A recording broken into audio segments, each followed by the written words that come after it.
Welcome back to the Triple XP Arcade, the podcast where nerd culture levels up. We're here to press X on all things nerdy. So grab a token, press start, and let's rack up some Triple XP! Today in the arcade, as always, we have myself, Drew. Hey everyone, you have Lex logged in. What's up? It's Gigs. I can't believe we're already in February. It's already 2 months into 2026. Is it flying by for you guys? Ugh, yes. In a good and bad way. In a good and In the bad way. good and bad way. Lex, going pretty quick for you? Yes and no. Same as Gigs there. It feels like it's slow, but we're already in February, so Yeah. I don't even know anymore. Well, I feel like I'm getting extremely busy with work, which is, has me staying late. I was on like a 6 a.m. call this morning, so I'm feeling a little bit more strapped for time. How's work going for you guys? Is it pretty busy for some reason now too? Ooh, for me, no. Not so much, actually. Not so much. No, Nice, but Lex? I'm on like call for the next month, which is where it's stressful. Oh, okay. Yeah. Lex, how about you? So usually busy season is kind of like the holiday season, like Yeah. October, November, December. It feels like I'm back in the busy season already. Yeah. Like it didn't stop. So I don't know what happened, but here I am. Well, for you listeners, I know you're probably thinking, well, why are we talking about work here? This isn't a work conversation or a work podcast. The reason why I'm mentioning it is that, well, maybe gigs aside, but it's getting a little bit busy with work right now, busy with some other life things. And when things tend to get busy, your time for gaming tends to shrink a little bit. So when you used to be able to have a good gaming session for a couple hours, now you're trying to kind of find in little gaps to squeeze in gaming wherever you can throughout the day. So we thought since we're all getting a little bit busy with work and otherwise, it might be a good idea to talk a little bit about what we're going to call 1 hour wonders today. And for 1 hour wonders, we're specifically talking about games of all genres and all different kinds of tastes, as you'll see. But we're going to be talking about games that you can pick up, play for an hour or less, and put it away and feel satisfied. You don't feel the need to, now I need to grind out a couple hours in this game, or if I'm going to boot this up, I'm committed for like a 2-3 hour session. Nope. These are just easy going, play for an hour. I'm good to put it away, jump back into your meeting, go to bed, do whatever you do at nighttime to unwind before the hecticness hits you the following day. So 1 hour wonder games. Do you guys have a lot of games you think that you can pick up and play for an hour, or do you guys tend to lean towards longer gaming sessions? I think nowadays, I'm definitely leaning towards that 1 hour wonder. Just get it in and out. I don't have as much time anymore, especially in the evenings. So, yeah, those big gaming sessions, those Final Fantasy remake type things are like, I got to take time off of work or tell everybody that I'm sick. And just like, you know what I mean? No one call me, no one text me. Yeah, I'm taking a gaming day. Yeah, so I lean towards the shorter stuff now. The shorter stuff. How about you, Lex? It's a hit and miss for me. I like doing the long gaming sessions in general, but the game has to grip me. And there's one game that I've been playing more recently that's completely gripped me, but we can save that for another episode in general there. Word. Give us a little teaser. What game is it that we might talk about in another episode? It's 2025's Game of the Year, which is Claire Obscure Expedition 33. Oh, Nice. Yeah. I thought this was going to be like an Omega Labyrinth. Oh, that's Game of the Year Remaster. 2024. That's Alex's Game of the Year. Okay, so you're kind of like, depends on the game. For the most Correct, part, yeah. If it captures you or if it engages you, you can stay on for the longer session. Yeah. For me, I think I've always tended to lean towards the shorter game sessions. I mean, by now our listeners all probably know my lack of being able to keep or hold attention on a singular game, stemming from our memory card issues from when I was a kid. So If I'm playing a game and I don't feel like I can do it in an hour or feel satisfied enough within an hour, I typically don't even engage in it to get started. So maybe a good kind of preface before we dive into our 1 hour wonder games is like, what's a good example for each of you of a game that's not possibly a 1 hour wonder? So this is like a game where you just know for sure you're not going to be able to put it down after an hour, or you're not going to feel satisfied after an hour. Do you have one that comes to mind, Gigs? Oh, for me, yeah, definitely. I mean, any of those big JRPGs or like the AAA type games like Cyberpunk and like I said earlier, the Final Fantasy remake or Elden Ring or something like that. I usually end up playing for a lot longer than an hour. Yeah. That's usually like a whole evening, and I'm going to bed like way past midnight and regretting it the next morning kind of deal. Yeah, that totally makes sense. How about you, Lex? What's like a non 1 hour wonder game for you? So similar to Gigs, it's a lot of those JRPGs, but the ones that are definitely not 1 hour wonders for me are the Metroid games. And that mainly stems on the reason because you kind of have to memorize the map itself. So if you stop and pick up and play at another point, you don't remember where anything is, which gets kind of frustrating. And that was just more recently with my gameplay with like Metroid Dread or Prime or Fusion. Yeah, I had the same experience with Hollow Knight recently. And like maps, like the Metroidvania maps are always so big, and there's so many like little secrets, and you have to just memorize everything. And Yeah, for me, I think it's kind of similar to what you're both saying. It tends to be games that are story driven, and they just happen to be a lot of AAA titles. So I haven't played a lot of AAA titles, or I'm even trying to remember the last AAA title that I would have played. That might have been GTA 5. Oh my goodness. For the PS3.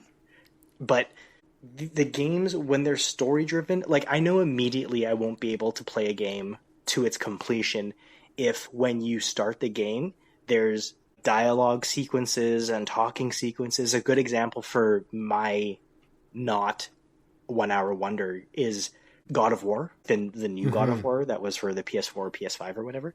I booted that one up, and the first, I don't know, 20, 30 minutes are just like walking around and talking and having the boy follow you and listening to exposition from boy. And I'm like, oh God, like, do you remember how fun the old God of War games are where you press start and all of a sudden you're just hitting a bunch of hordes of mobs with your, what are they called? Blades of Chaos? Is that what those were? I don't know. I never played God of War. Lex? Oh, that's right. I can't remember the names. That sounds right though. Yeah. But you basically go in, you start mashing buttons, and you're right into it. So I can't do these things. Elden Ring's another good example, Gigs. I can never imagine myself playing Elden Ring because there's just so much to be done. Oh yeah, totally. And like another one that actually falls in that category for me is the Resident Evil games. I can't. Oh, what? You get so into it. You're in the action in like 2 minutes. Hang on. I'm not saying that they're bad games. I'm saying that for me, I don't feel like I can be satisfied after an hour because of the amount of like puzzling and stuff that's there. So, you're like, I need to open this drawer. So you have to go find a key. And then you spend 15 minutes finding the key, make your way back. And then it's like, oh, the door is also missing a knob. So you have to find that. And then after an hour is done, you're like, oh God, all I've done is I've unlocked this drawer. Yeah. I feel like you need more time.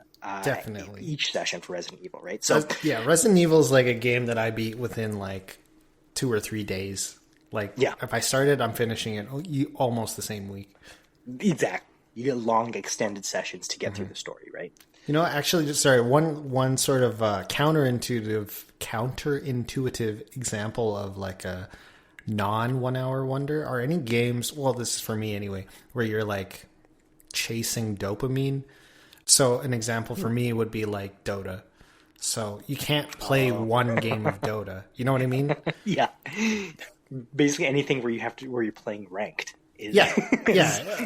It's like fighting games are like this too. Like I can't Yeah. I can't just stop. I have to find a good time to stop because either I've gotten wrecked or had a bad experience, and like you don't stop playing when your team is throwing, and it's just like, oh yeah.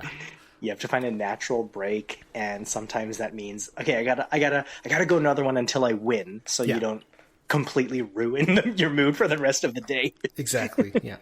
Yeah.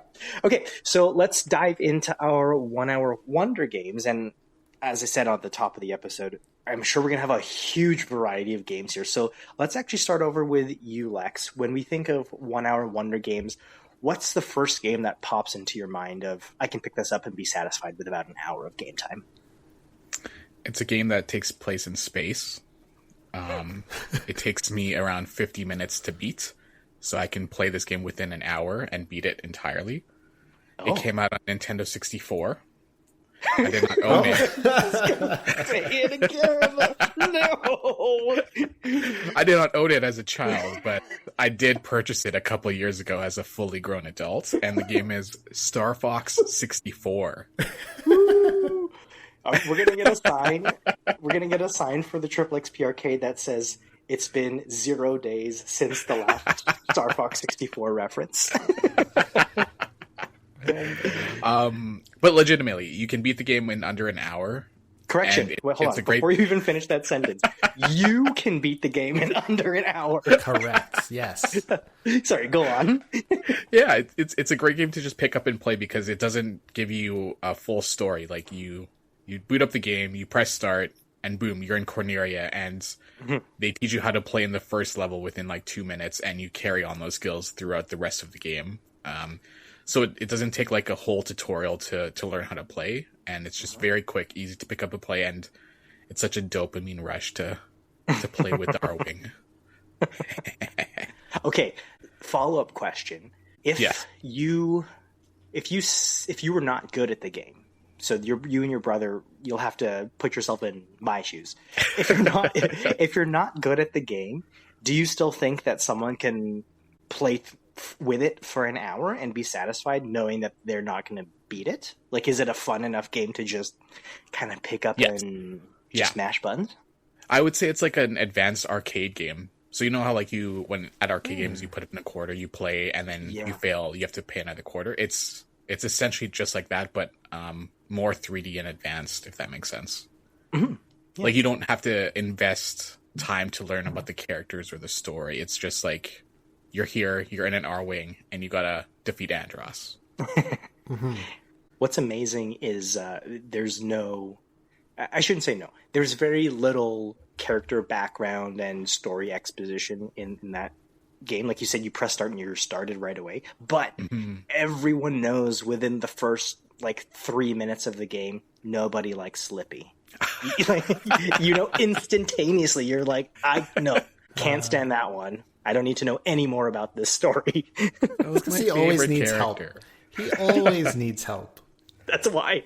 Yeah. Yeah. Stand on your own 2 feet, my friend. Come on. Right? Carry your own weight or don't be on the team. Yeah, how did he even earn his starship license? He's a landmaster. Oh, that's right. He's he's the tank boy. He's a tank boy. Yeah. Yeah. I guess it doesn't make sense. They're all animals, so diversity pick maybe doesn't work in this context. Yeah, that's true. But yeah, that's my 1 hour wonder. Gotta lead strong. One. Yeah, and nice. I think that one holds up for back when we were kids. That still holds up for today. We've talked about Star Fox 64. As much as we tease Lex about it, it is a great game. It's a really good game. It's so good. Yeah.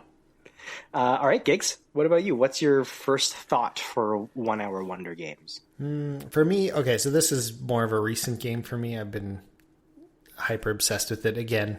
Or I should say it's one of my current hyper obsessions is Against the Storm, which is a colony builder roguelite. Roguelite.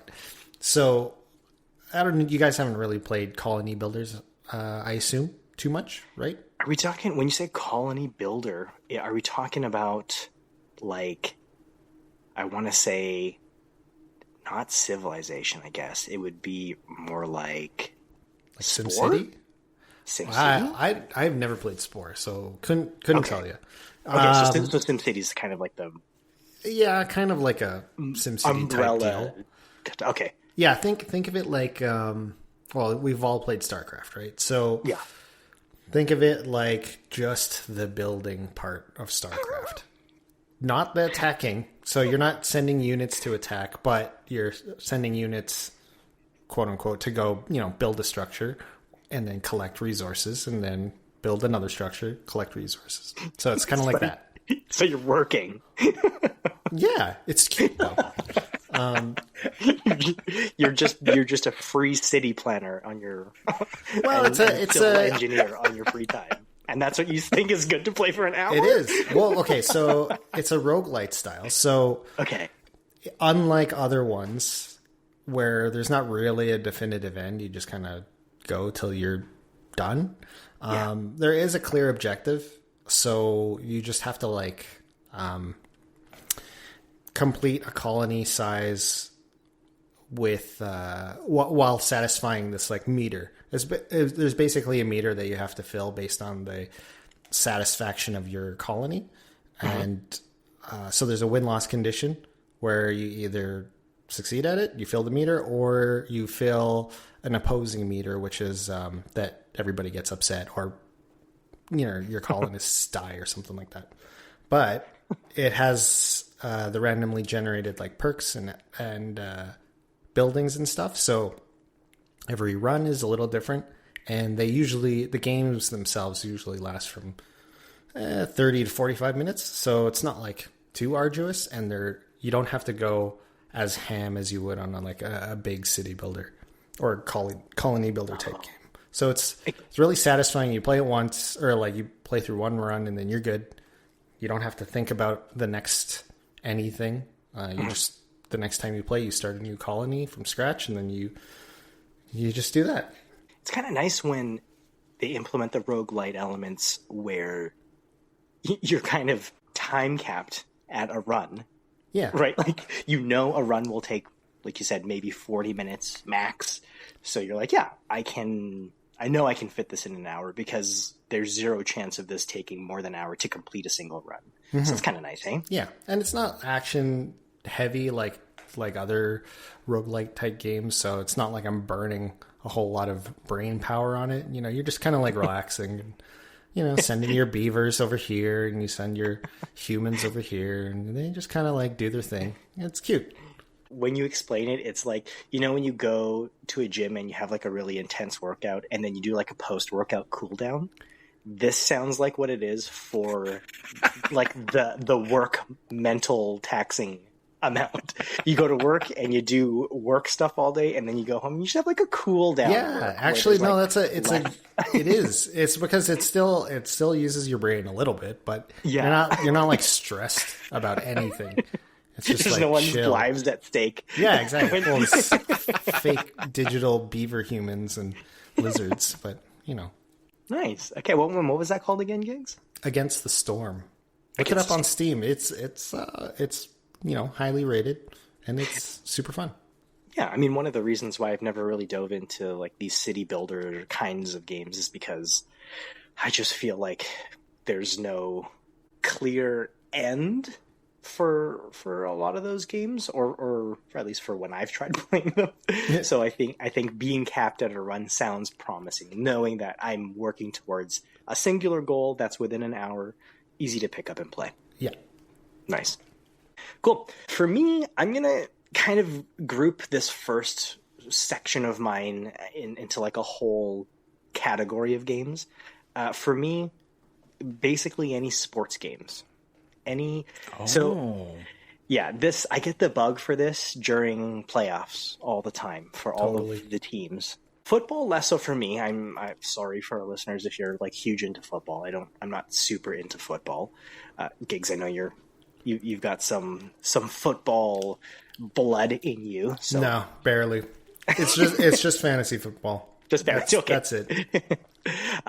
So for me, when I am watching playoffs for NBA and NHL, if I'm watching and my team has not particularly done well or has lost a playoff game, I will always have a massive urge to boot up whatever the most recent sports game I have is and then play that same matchup as my team to rectify the win. Oh, really? So, yeah. Oh, that's cool. So it was all during. So for NBA, the last few years, it's all been Golden State Warrior games.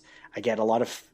This is an aside from gaming nerdiness, but I get a lot of flack for being a Golden State Warriors fan.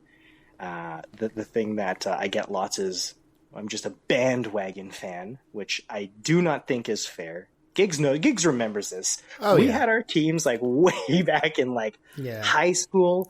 I was on the Warriors train when we had, Gilbert Arenas, Anton Jameson, Jason Richardson, and Donald Foyle, like the older sort of early 2000s group. And when hanging with Mr. Cooper was still on there. When hanging with, yeah. And Gigs, your team was the Grizzlies, right? It was the Grizzlies. Yeah. Good old Pau Gasol. Pau Gasol, baby.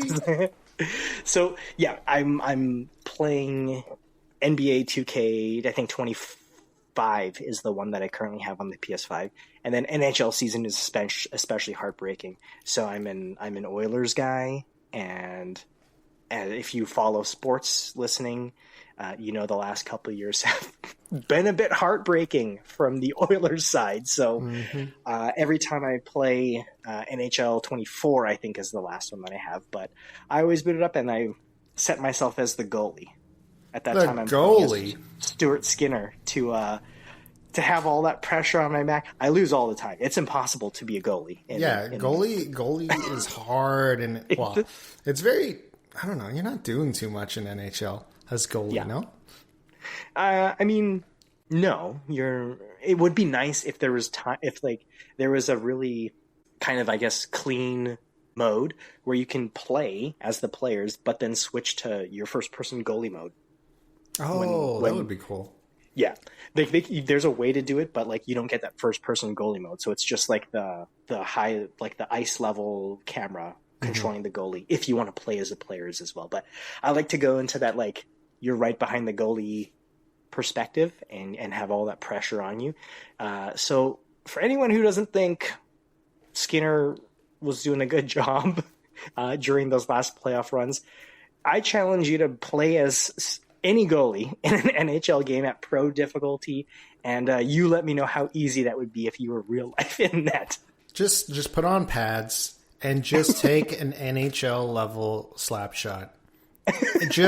You don't even just in your direction. You don't have to save it. Just take a shot in your direction and see how you do. Yeah, just have it go by you and hear the clang against the glass. Wind warp around your ear. Yeah.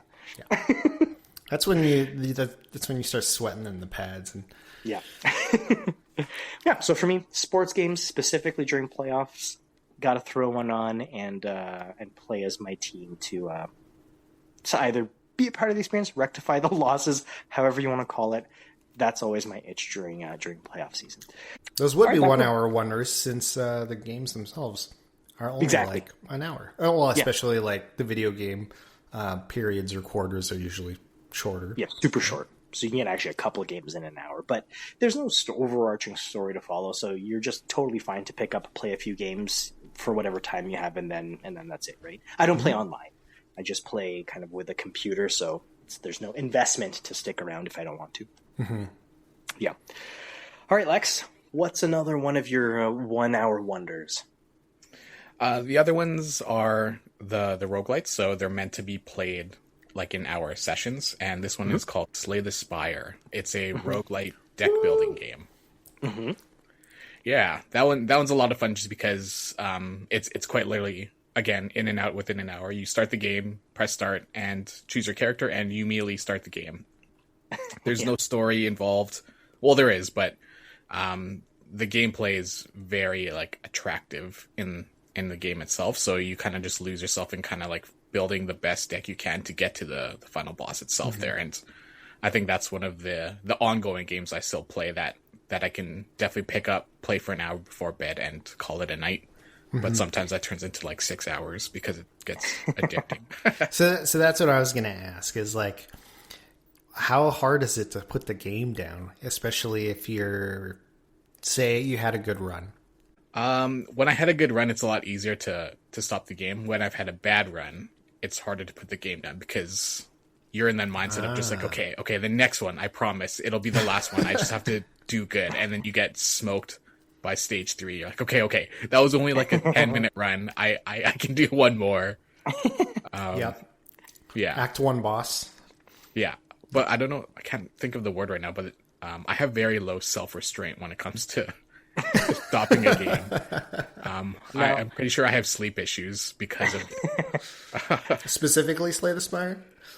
I think just games in general. Like I'll tell myself, okay, I'll just play for an hour and call it. But then I'll sit around. I'm like, oh my god, it's 4 a.m. I got to work in like 3 hours.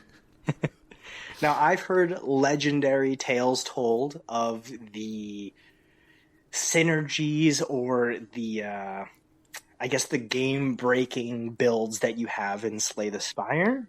Are these true stories? In our group, yes. 100%. Like there's been times where I've shared gigs, my screenshot of one of the characters who I'm hitting the enemy for like 2,800 hit points when the HP's max is like 300 HP, and that's like a boss battle. So Yeah. There's been ways where I get crazy overpowered, and that's where you can't put the game down. You're like, oh, it's that's about to go down. That's wild to me because playing. Oh my gosh, that's a weird sentence. Playing Slay the Spire. Like when I played it, because I got into it on I think it's actually your recommendation, Gigs, that I picked it up. But yeah, I'm putting up damage numbers as I get stronger, quote stronger. I'm hitting for like 20, 30, and I'm getting really excited. I'm like, ooh, this is like, you start the game, you're hitting for like 5 or 6, so you're feeling pretty good. And then I hear these stories of, yeah, look at Lex's build. He's hitting for 2,800, and I'm like, what? Yep. How is that mathematically possible? Poisons for 300 a turn. Has like 9,000 block. I don't know. Some crazy stuff. Do you have like spreadsheet calculations and formulas, Lex? Does your math degree help with building these crazy builds? Math is not in these games. Get that filthy equations out of the video game world. You have to believe in your heart. Just like you do in Pokemon, just like you do in Yu-Gi-Oh! There's no equations in this. Yeah, it's the heart. It's the feeling that you get. But I play by feel, and I'm hitting 20. That's what I've said. Feel this harder. Before. Lex just has an innate understanding of that game. It's crazy. It's absolutely. We all have crazy. different understandings in games. Like there's True. like for you guys play Dota and like those types of games. I don't understand how to play any of those types of games in general. Even like sports games, I don't know how to pick up and play like that. So I feel like we all have different capabilities and skill sets for video games. Well, yeah. Well, like our lists for this episode are all fairly different. Yeah. We're only great. like a couple games in, and we're all going to have a very distinct theme to our own preferences. Yeah. Yeah, it's a good mix though for our listeners. So if you relate to one of us, kind of like when you pick your favorite Power Ranger, you know to listen out for Lex's or Giggs's recommendations for an episode because you sort of align with the types of things that we're into. So that's kind of fun though, right? Mm-hmm. Yeah. So Giggs, going back over to you, what's another one of your 1 hour wonders? So speaking of themes, mine is basically just work that's not at work. So I don't know what's wrong with me, but can't get enough work. I'll have to talk to my therapist about it the next time. So my next game is a factory game. You build a factory. So, are you sure you're playing games and not doing like offshore development for like?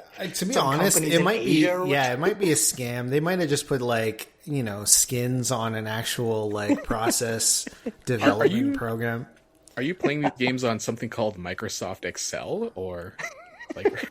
Okay, don't even get me started. You know, people have actually made like Excel games. I don't mean like the challenges that I had mentioned before where, do this task as fast as you can. No, people have made like dungeon crawlers through like Excel macros and stuff. And it like changes the formats of cells so that it looks like a top-down dungeon. It's crazy. That's cool. Yeah, no, like Gigs is playing his games on AutoCAD. Hell yeah. Makes sense. Yeah, change my origin point, orbit controls. No. So, oh my gosh. So the game I'm talking about is called Satisfactory. Satisfactory. Okay. Yeah, you guys may have heard of it. It is also most of the games that I play are usually like cult classic type games, like things that are super popular amongst their niche. Mm-hmm. So yeah, Satisfactory is, like I said, it's a factory game. So you get resources, you refine them into other products, and then you turn those products into other products, and that's it. That's just the point of the game. Is this in any way... Yikes. Lex said it. I was thinking it, but Lex said it. That was rude. I hope you know. Is Satisfactory in any way related to another game that I haven't played, but I've heard of, Factorio? Yeah. Factorio is also on my list, but yes. Okay. So Satisfactory is basically a first-person version, kind of Factorio. Okay. So the idea is factory worker. Kind of, yeah. So the idea is the same: is you collect resources, you transport them using conveyor belts or pipes, and then you put them in a machine that you build using other resources, and that turns it into another resource, and so on and so forth. And you're just turning things. Yeah, you're just turning raw materials into higher and higher tiers of items, and then that's the loop. But okay, it's okay. Okay, let me just. I'm not trying. Whoa. Okay. Wait. You have to understand. You go. So it's like, it sounds outrageous, but it's basically a puzzle. That's why it's satisfying, because you have to understand and figure out a way to get from basically resource A to resource F, we'll say. Right? You can say that about real work too. Yeah, but real work is like a puzzle often. No. Real work has consequences. There's a huge difference. Okay. I solve a lot of problems at my actual job, but those problems have consequences. Whereas in a video game, I just like solving problems, but I can do it without any risk at all. Plus, it just scratches that part of your brain, the puzzle solving part of your brain, right? I just thought though that people play Tetris. It's like, you know what I mean? No, but that's what I mean. I just thought that when you would be talking about like your 1 hour games, you'd be like in that theme, but it would be like, for example, Jurassic World Evolution, where you're building like a dinosaur theme park or something. So it's got like a fun vibe to it, but you're like, no, you gather minerals and resources and then compile them and then create other products with the material that and that's just how a factory works. That's just factory work. Yeah, it is. It's simpler. It's much, much simpler than the real world. You can do things that you can't do in the real world. They're done in like space. In Factorio, you have basically the Zerg attacking your factory, so you have to like defend it. Okay. But like the part that I like is making stuff. A simpler version of this would be a game called Shapes, with the last letter being a Z. Okay. If you look up Shapes, that's like a very simplified and bare bones idea of Satisfactory or Factorio and all that. And that is the gameplay loop. And it's just play Shapes for like 10 minutes and you'll kind of get it. Mm-hmm. It's very satisfying. It's hard to describe, but like, you remember that melon game that you guys were playing on the Switch, where you're just trying to make bigger and bigger melons? Suika game. Yeah. Yeah. It's that, but instead of like, dropping the ball or the fruit or whatever in a specific spot, you just have to route that thing using conveyor belts and pipes and stuff. So you make your own path rather than just relying on chance. Have you ever tried the game, I might be mispronouncing it, Automa Chef? Automa Chef? Never. I have never heard of that. Automa Chef. Okay. It's just as you're explaining the kinds of games that you're kind of into. This one was fun. I bought it, but I haven't played it a ton. But you're basically... Well, I considered it work. You're basically using a variety of tools and conveyor belts and machines to create food orders.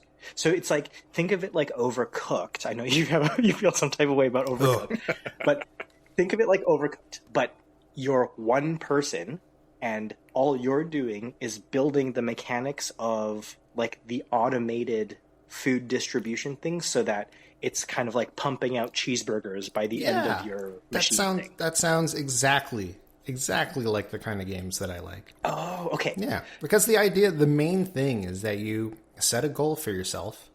Like your ultimate goal is to make this item, and it's just an open puzzle, and you can figure it out however you feel like, and then they give you a bunch of tools and you figure it out. So that's the part I like, right?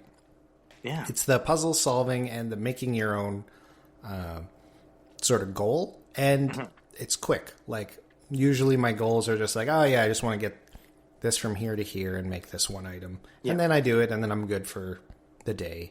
I don't have that nagging, oh, I need to do this one more thing, or I need to do this one more thing. And then I end up playing a game till 4 a.m. Nice. Yeah, I mean, I would definitely recommend giving Automa Chef a check out. Sometimes it goes on sale on the Switch for like $1, so it's like a pretty decent investment. But the thing that I liked about that was, I don't know if these like Satisfactory or Factory are like this, but it's levels. So you like, the goal for this level is to, I don't know, make 20 cheeseburgers in under 10 minutes or something. And so you're just like, this is the level I have to beat. Once you beat that, the next puzzle, I guess you could call it, is like a different challenge that requires a different build. So yeah, I'm curious if that's something that you would be into. But cool. If you ever get a chance to check it out, let me know. I am looking at screenshots now, and this just looks like Factorio with burger skins on things. Food Factorio. Okay. Yep.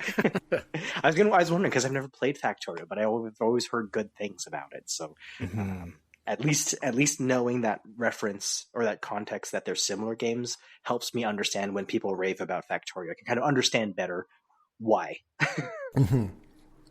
Cool.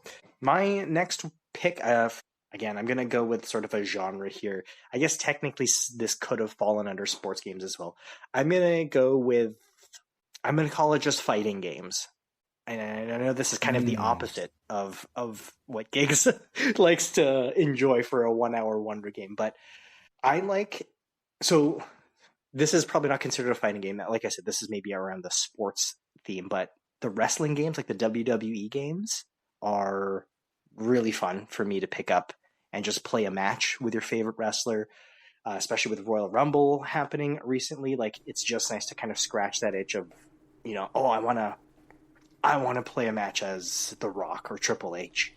Just go in there, throw a match in. The WWE games have been getting progressively way, way better than how they used to be.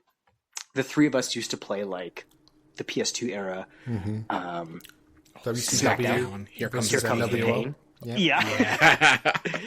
That one was like masterpiece level. Even back on the 64 when we were playing. That was WCW versus NWO and WrestleMania. WrestleMania. Attitude. Attitude. We don't talk about Attitude. Was such a terrible game. Attitude and WCW Mayhem, like those games were brutal. But yeah, the WWE games recently now are actually really good. There was like a really hard I want to say they took a long, hard look at themselves, because the last few ones I think it was 2019 or 2K19 and 2K20 were really poorly done. Like, those games were really bad across all platforms, but especially the Switch version was literally unplayable. Like, there were so many bugs and glitches. The performance was awful. So a unique thing about these games, you know how like sports games release yearly iterations, so you'll always have an NHL 26, 27, 28, etc., things like that. The WWE games took a 2-year hiatus, so they actually didn't release a 2K21 because they were told that they were need to revamping. overhaul the game. Yeah, they cannot release a game similar to what 2020 was or 2019. So they did an overhaul in the game mechanics, and they did a full kind of new engine for it. 2K22 came out, and yeah, so much better. Really, really fun to pick up and play. You get some of the SmackDown Here Comes the Pain vibes with the newer ones, with really intense, hyper realistic graphics now. So like the 2K26 ones. Yeah. Okay. Yeah. So those ones are always really fun for me to just throw on, play a couple matches. No major investment. But then yeah, on the other side of the coin, there, Street Fighter 6. We've obviously talked about this throughout a lot of different episodes. I think maybe we'll have to do a full dedicated Street Fighter episode at some point, but I actually like playing Street Fighter ranked over casual matches if I have 30 minutes or an hour to play. I've even sometimes, if I'm watching something and I just want to kind of have a little bit of extra like mental stimulation, I'll just go on and put on training mode, and I'll just lab combos and whatever and not play against anyone. So it's just kind of like, I think for me, it's that comfortability of that complex, like tactile hand movement. Like, you're doing all of these mechanical things with your hands, especially because I use a leverless stick now. So it just feels like you're doing things, like your body is automatically registering muscle memory. Mm-hmm. So I could just kind of like that part of being able to watch something, but knowing I can do like a full like 20 hit combo with Ken without looking at the screen is very satisfying for me. I mean, that's actually good to grind out combos to be muscle memory, where you can do something else or talk or listen or do something else while totally. Yeah, while practicing. Yeah. But ranked, I'm surprised you would put ranked in your 1 hour wonder. That is a very emotional experience, we'll say. Okay, I have a bad... We'll maybe dive into this when we have a proper episode, but I have I think it's a bad habit with ranked. Now that I've been making improvements, and as our listeners know, I have some characters in that master level now. Once I hit master level, I don't want to touch ranked anymore with that character. I'm like, I'm good. I've kind of achieved the goal there, and so I'll move on to another character.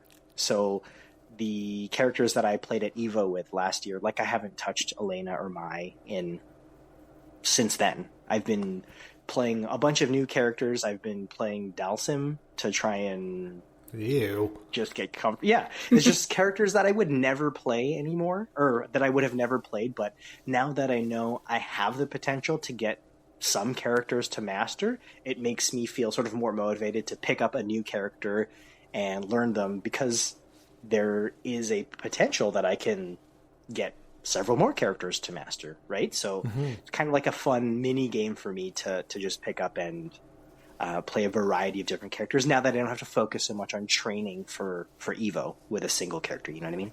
Mm-hmm. Yeah. I respect it. Yeah. So Lex, what's another one of your 1 hour wonders? Yeah, I just wanted to talk about your WWE moments. I've never heard of a game franchise go on or we're on the topic of work, so I've never heard a game franchise go on a performance improvement plan before. Oh, is that what those are called? Performance improvement plan? Yeah. PIPs. That's so funny. Yikes. Yeah, I can't even imagine having been in that room when your boss comes in and is like, listen, we're not putting out a game this year because you've all done a terrible job. So, as a company. Yeah.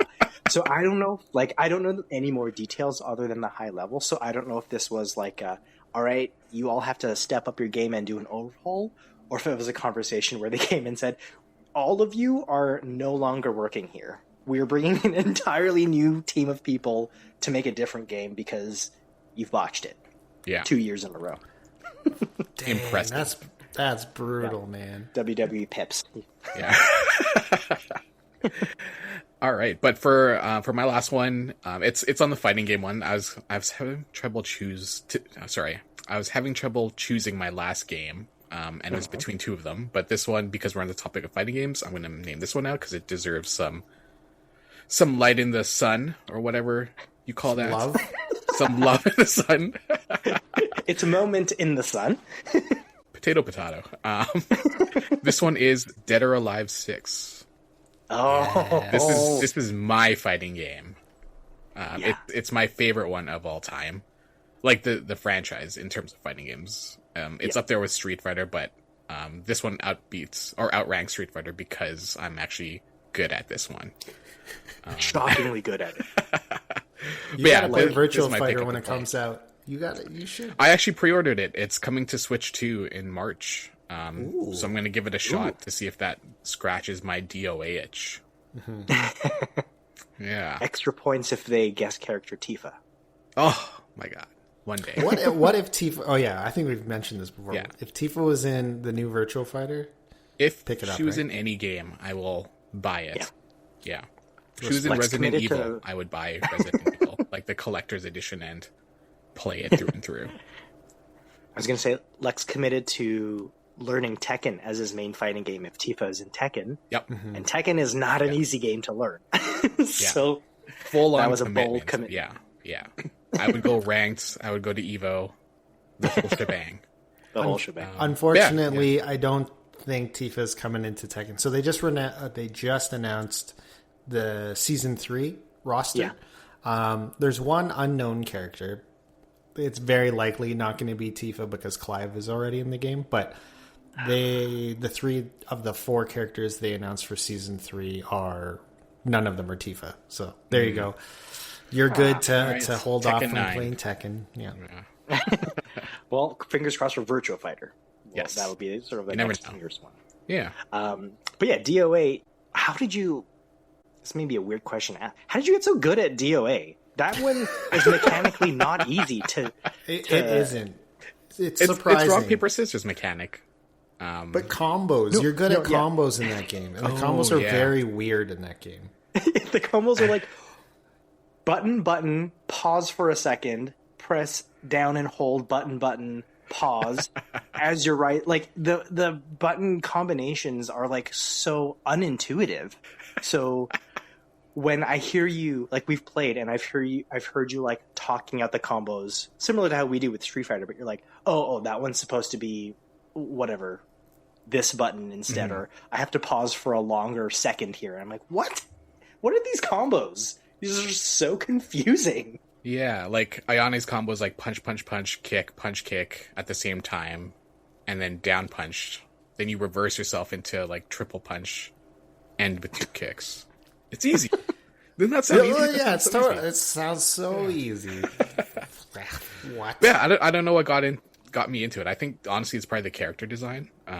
I think we initially bought it as a joke because it was like $10 at EB Games when we were like teenagers. DOA 2 Ultimate on Xbox. Yeah, Yeah. the one with the 2 discs, right? Yeah, and then I think Giggs and I played it for like 3 hours straight, and we're Yeah. like, okay, Well- this is actually pretty fun because it's like the mechanics were a lot of fun, and I think my work friends at the time were hugely into it as well.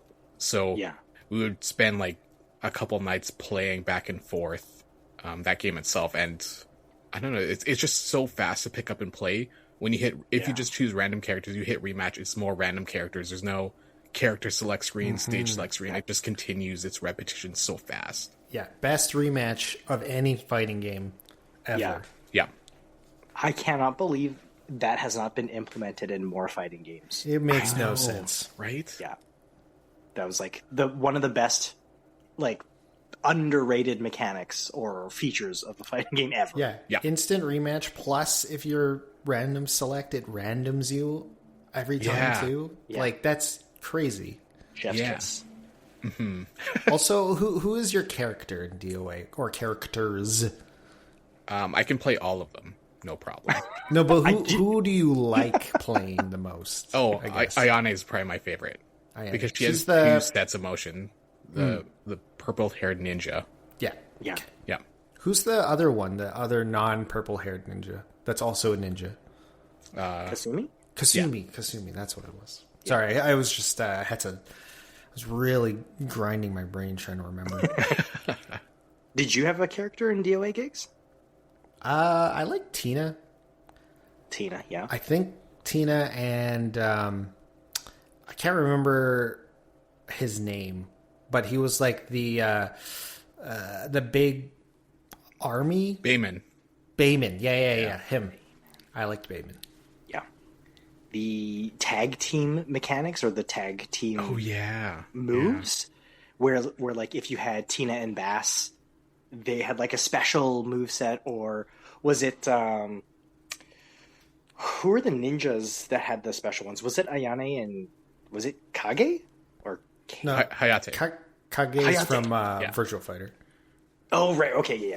Hayate's Ninja Gaiden guy. Yeah, exactly. That's right. Yeah, but like having the special like tag animations when you swap characters was like that was one of my favorite parts of DOA 2 is just finding the combinations that give you like the super cool tag attacks. Animations, yeah. Oh Yeah. yeah. Like Kasumi and So Ryu's satisfying. tag attack, where I think Kasumi like launches them into air, then Ryu comes in from out of nowhere and does like a 3,000-degree suplex. Yeah. The flying like Yeah. pile driver head Yeah. first suplex thing. Yeah, that's a 1080 motion with Ugh. 3 buttons, and you have to do something at the end of it too. So much fun. Oh, I'm gonna play Are you tonight. being for real? Yeah, It's a 1080 motion? It's 1080. Yeah. So What? it's 3.5 circles and and a couple buttons. That's disgusting. And you complain about Mirage being hard in Apex? And you're doing 1080 motions in a 3D fighter? Get out of here, Lex. Mirage, you have to control multiple people. It's like Push one button. and then you APMs, leave man. It's happening. Oh man. Goddamn Zergling rush over here in Apex. Oh my gosh. Oh yeah. Okay, Gigs, hit us with your last pick here. I think my last pick is a little bit of an odd one compared to my other ones because it's not work. It was an MMO that I was pretty into last year, and I kind of get into it every couple of years. I kind of get that urge to play an MMO, and it's not Final Fantasy. It's actually Guild Wars 2. Guild Wars 2, yeah. So I really like Guild Wars 2 because, one, there is no subscription. So I can literally download it and play it right now and not have to worry about paying another $1, which is one thing I really dislike about, the other MMOs. And then two is that it is a very casual MMO. It's like it's like the fast food of MMO in my kind of experience, where you're just kind of like, if you have something in mind that you want to do, you just kind of go do it. You get that dopamine rush. There's like a billion different currencies, but it's nice to just kind of be like revisit your character. The worlds are all really, really fascinating. So that's one of those ones where I'll kind of hop in. I'll do, a couple hearts, which are the basically the quest markers in Guild Wars 2, and I just kind of do map completion, jumping puzzles, get some new materials. Maybe I craft some things, and then I hop out, and then I drop the game for a year, and then I come back a year later, and I do the Nice. Yeah, it's nice. So Classic That's the MMO sweet style. part. Yeah. That's the sweet part about paying once for the game. Like you just pay once for the full game, and you can play it however you please over whatever time period you want. it. That's like you were saying, Gigs. That's what I didn't like about some of the other like monthly subscription MMOs. It's really hard to like, because you are committing monetarily, so it's like you feel obligated, and that's such a crappy feeling to have a video game you feel compelled to play just because you paid for it. So not my thing. So Yeah. Is the Guild War 2's servers still pretty active? Yeah. Like you play that with, well, it's an MMO, so you can play that with other people online if you want to. Yep. Yeah. Like there are, like you guys remember doing, I guess they're just dungeons or whatever they're called in Final Fantasy 14. So so they have group instance content, but I actually don't really do them too much because I don't care to get into that kind of hardcore group of people that flame you if you don't do something. Like I don't care enough. I just want to like hit things and get shiny things, and then that's it. But, like I don't need to climb any ranks or ladders or socialize with people on that game specifically. I'll socialize with like my friends and stuff. But I'm good to just do my thing in those games. So nice.